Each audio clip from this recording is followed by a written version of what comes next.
포항 구룡포에는 일본인 가옥거리가 있습니다. 이 거리에는 100년 전에 일본인들이 살았던 일본 가옥들이 그대로 전시되어 있습니다. 포항 구룡포에 있는 일본인 가옥거리 표지판입니다. 포항에 있는 구룡 전통시장 바로 옆에 있습니다.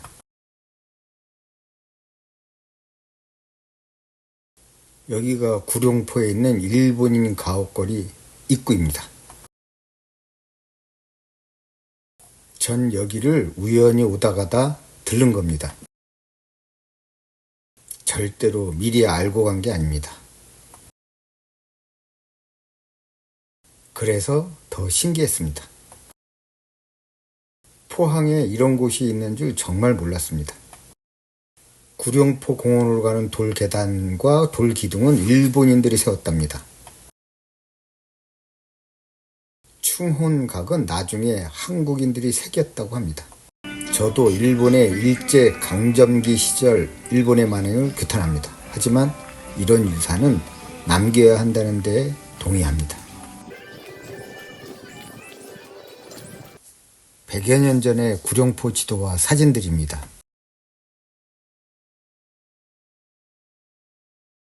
호기심에 아무 생각 없이 들어간 추억의 상회. 여기는 촬영 불가라는 주인장의 말에 깜짝 놀라서 황급히 나왔습니다. 예? 아, 그래요? 100년 전에도 과연 이런 모습이었을지 궁금합니다.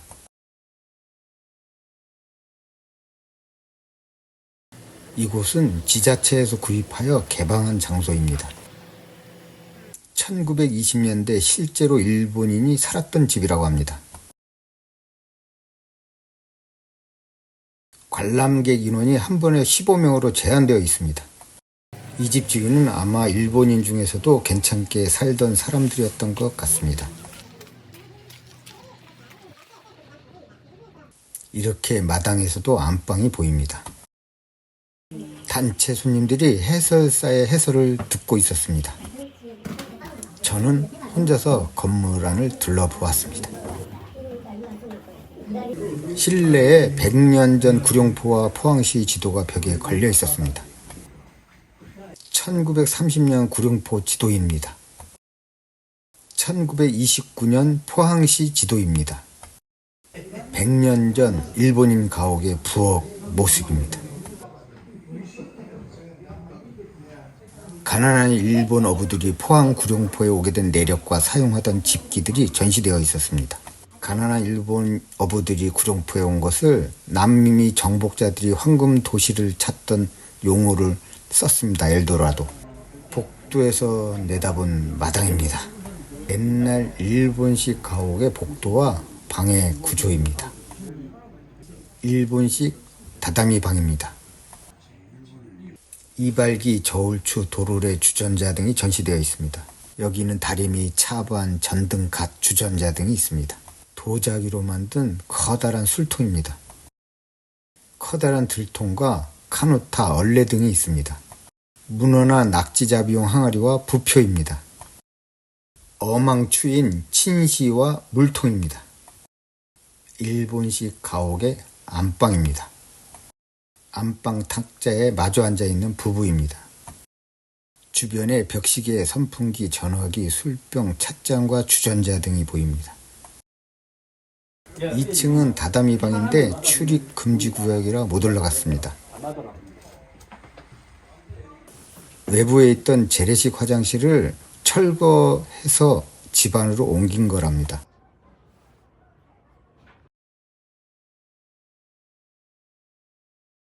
대변 보는 곳과 소변 보는 곳이 나뉘어져 있습니다. 마당에 있는 엽전 모양의 돌멩입니다. 마당에 있는 9층 석탑입니다. 근대 역사관을 나와서 다시 골목길을 걸어봅니다. 정겨운 골목길 담벼락의 글귀와 그림들입니다. 이 간판을 보니까 진짜로 100년 전으로 온 것 같았습니다. 아기자기한 골목길 풍경입니다. 일본의 상징인 앙증맞은 고양이 캐릭터가 있었습니다. 약간의 서울의 안국동 같은 느낌이 나긴 했습니다.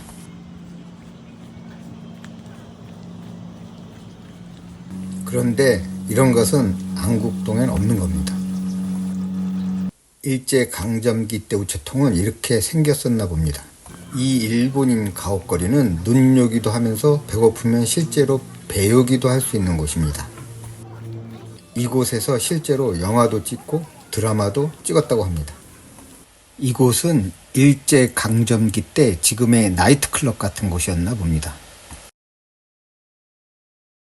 아까 역사근대관 해설사분께서 이 거리에서 일본인 가옥을 제대로 보존한 카페 까멜리아가 있다고 했습니다. 그래서 저는 카페 까멜리아를 일부러 찾아왔습니다. 안녕하세요, 용식씨. 저희 안쪽이 카페 공간이에요. 안에 좀 구경할 수 있나요? 찍을 수 있나요? 주문하고 이용 가능하세요. 아, 그래요? 주문해야 돼요? 여기 2층만 신발 벗고 이용 아. 가능하시고 다른 곳은 뭐 신발 벗는 것도 있고 아닌 것도 있고요. 아, 여기는 신발 2층만 신발을 벗고 슬리퍼를 신어야 된답니다. 근대 역사관에서 못 본 2층을 여기서 구경하게 됐습니다. 말로만 듣거나 영상으로만 본 적산 가옥의 2층 모습을 직접 볼 수 있게 됐습니다. 영화에서 보던 모습과는 큰 차이는 없었지만 실제로 보고 있다는 게 신기했습니다. 2층을 둘러보는데 웬 생명체를 발견했습니다. 너 진짜냐? 진짜네 이놈이. 미동도 하지 않아서 인형으로 착각했는데 진짜 고양이였습니다. 이 녀석 이름이 필구라고 했습니다. 창문을 닫지 않아서 아쉬웠습니다. 집 구조가 궁금해서 여기저기 구석구석 기웃거려 보았습니다.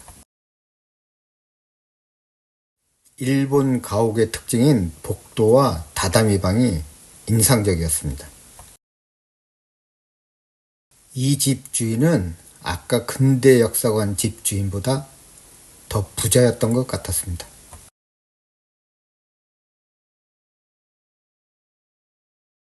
다시 1층으로 내려와서 슬리퍼를 벗고 신발을 신었습니다. 대여섯 명이 수다 떨기 딱 좋은 방입니다. 필구만 보고 뚱땡이 용식이는 못 봤습니다. 뒷문으로 나가니까 흥미로운 장소가 여럿 있었습니다. 일단 계단으로 올라가 보겠습니다. 욕관입니다. 욕관. 이렇게 목욕탕을 바깥에 만들어 놓았습니다. 그 옆에 작은 인공 연못을 만들어 놓았습니다. 나무로 만든 욕조입니다. 여기는 용식이 서재라고 합니다. 용식이가 아마 여기 대표 애칭인가 봅니다. 일본인 특유의 아기자기함이 보입니다. 적산 가옥의 이 적나라한 모습을 지금 보고 계십니다. 계단이 한 개 더 있어서 올라가 보았습니다. 이곳이 실질적인 옥상인가 봅니다. 주변 지붕 풍경이 내려다 보였습니다.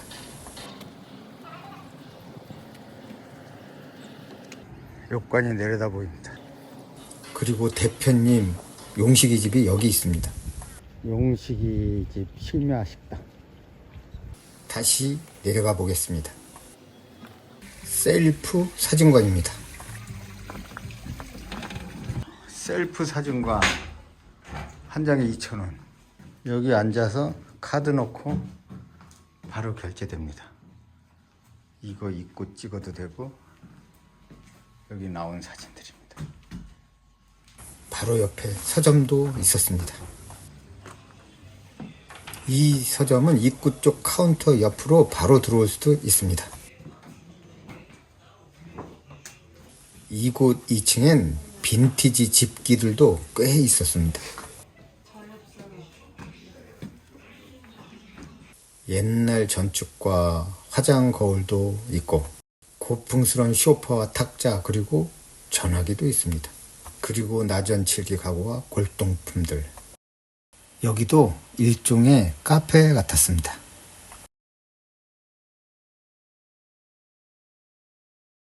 빈티지 골동품들. 용도가 궁금한 유리로 된 시험관. 100년 전에 사용하던 전추. 다시 서점으로 내려와 봅니다. 의도치 않게 셀카를 찍고 서점과 소품 매장을 지나 다시 밖으로 나왔습니다.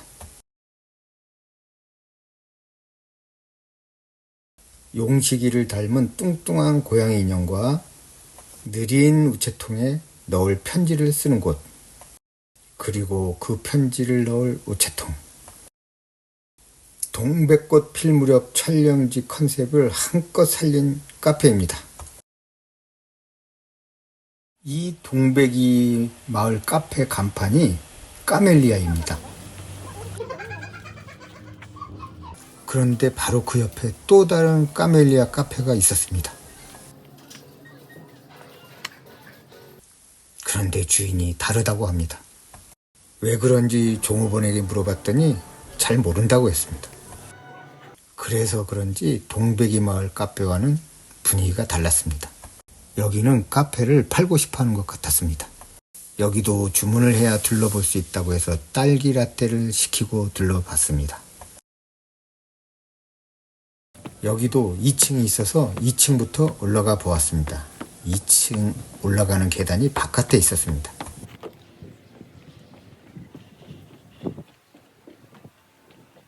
옆집 카페와는 완전히 다른 분위기였습니다. 그래도 안쪽은 역시나 적산 가옥의 느낌이 팍팍 났습니다.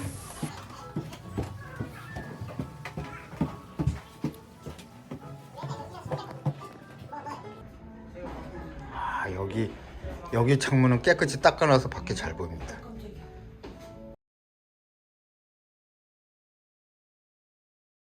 같은 2층인데 약간 높낮이가 달라서 옆쪽에 계단이 있었습니다.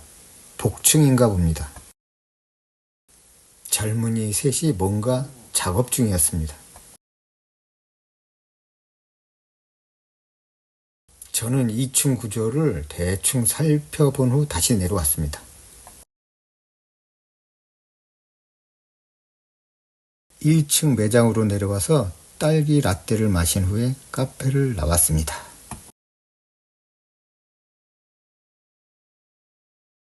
두 카페가 까멜리아 상호도 같이 쓰는데 주인이 다르다는 게 신기했습니다.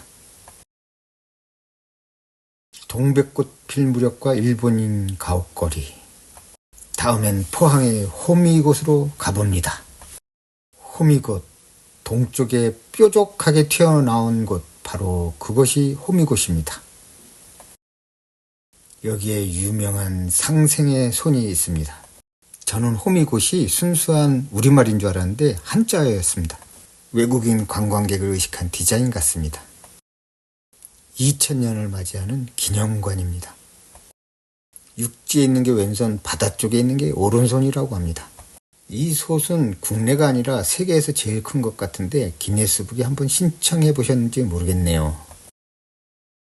연호랑 새오녀 상입니다.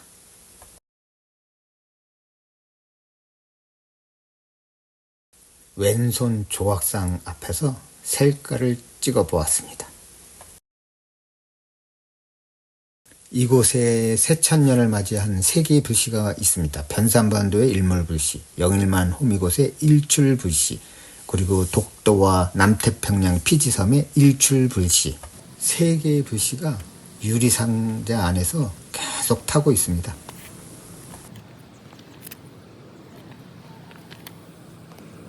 왼손을 뒤로 하고 오른손을 찾아가 봅니다. 오른손이 바다에서 불쑥 솟아 있습니다. 이 손이 유명한 포항 호미곶의 상생의 손입니다. 사진으로만 보던 상생의 손이 바로 눈앞에 있다니 감개무량했습니다. 일출 시각을 맞추지 못해서 조금 늦게 왔지만 그래도 멋집니다. 상생의 오른손을 여러 각도에서 찍어 보았습니다.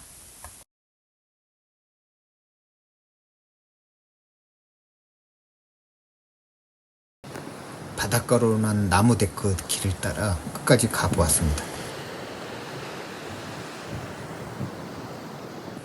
아직 일출의 여운이 채 가시지 않은 듯합니다.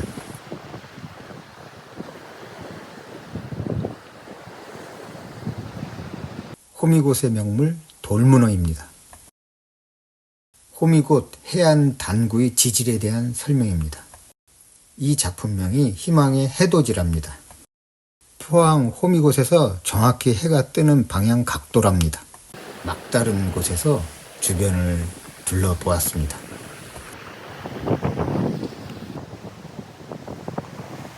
한 마리의 두루미가 눈에 띄었습니다. 혹시 이곳에 터줏대감이 아닐런지. 해파랑길이 이리로 지나간답니다.